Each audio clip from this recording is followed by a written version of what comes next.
Hello everybody, welcome to part 2 of the original Xbox disassembly. And the packaging that the items came in are pretty interesting. This purple package for these two bottles.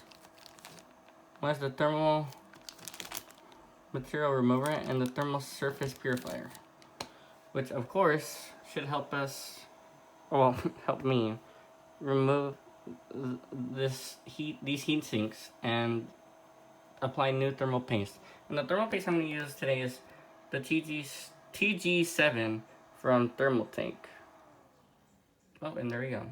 I'm supposed to do this a couple of times so that way the heat sinks could pop off.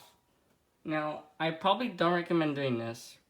Although it won't damage your Xbox, it might possibly mess it up. So, yeah, I'm taking a huge risk here, but to be honest, I'm willing to change the thermal paste if that's what it takes.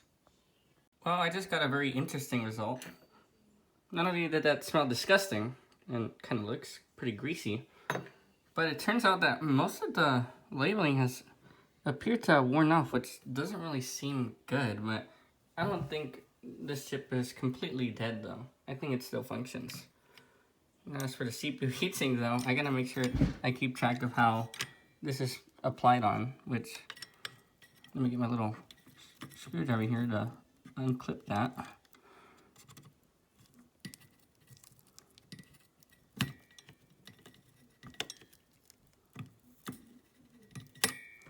Alright, give me a sec.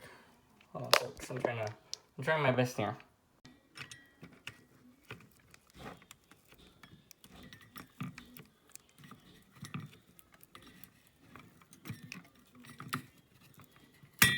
God damn, I suck at this.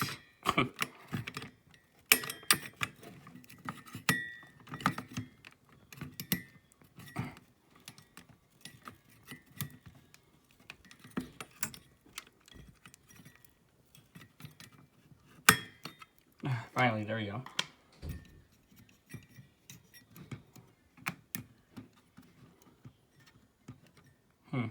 There is the Pentium 3 that runs this entire operation. Well, honestly, this looks pretty disgusting. I'm going to use this Arctic Clean Thermal Material Remover. It helps eliminate the ickiness that's been used for this Xbox. In fact, a lot of original Xboxes use this god-awful material, so well, might as well give it a wham it on. Okay, not literally, I'm just gonna pour it on. They say to just do half a minute, but honestly I would just do it for maybe longer, that way so it could like remove easier. As you can see, this is the result after using the thermal material remover. Wow, I didn't think it would be this shiny, but that actually worked. That's pretty impressive. And yeah, as for tips as well.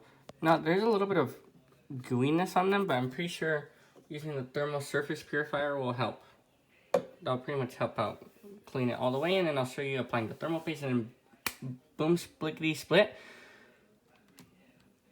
It'll be spick and span after I dust it out, and yeah, it'll be good as new. Look at that. A very clean GPU right there. And CPU as well. Damn, I've never seen them in such a mint condition. Now I gotta settle with all this dust right here. Jesus. Well, time to clean. With the thermal paste, I'm going to firmly apply a drop in the center. The focus right here.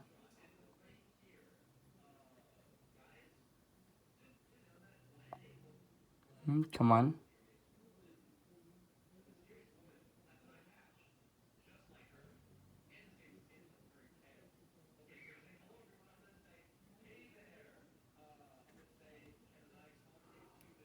There we go.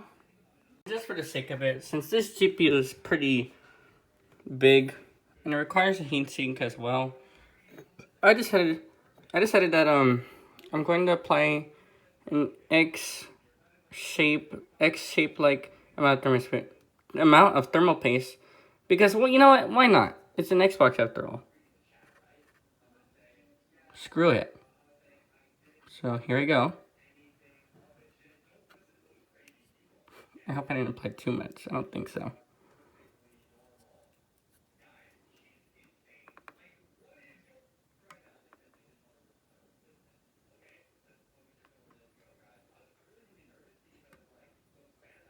Yep, there we go. Good as new. Wow.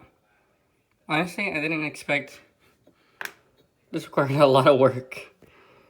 Whew. Wow. Finally, after all these Q-tips that have been used, it's time to see the moment of truth if this thing still works. I'm really nervous if it doesn't work, but honestly I'm pretty confident that it will work. Nervous. Well, I guess moment of truth.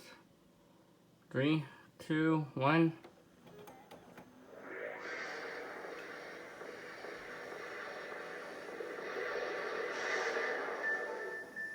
Wow. I'm genuinely surprised nothing has blown yet. And there you go. The Xbox works. Wait, let me make sure that it plays games.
And that does it for this video.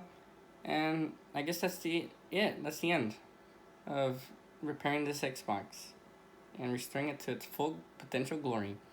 Thank you guys so much for watching. Don't forget to like, subscribe, leave a comment, and yeah, bye.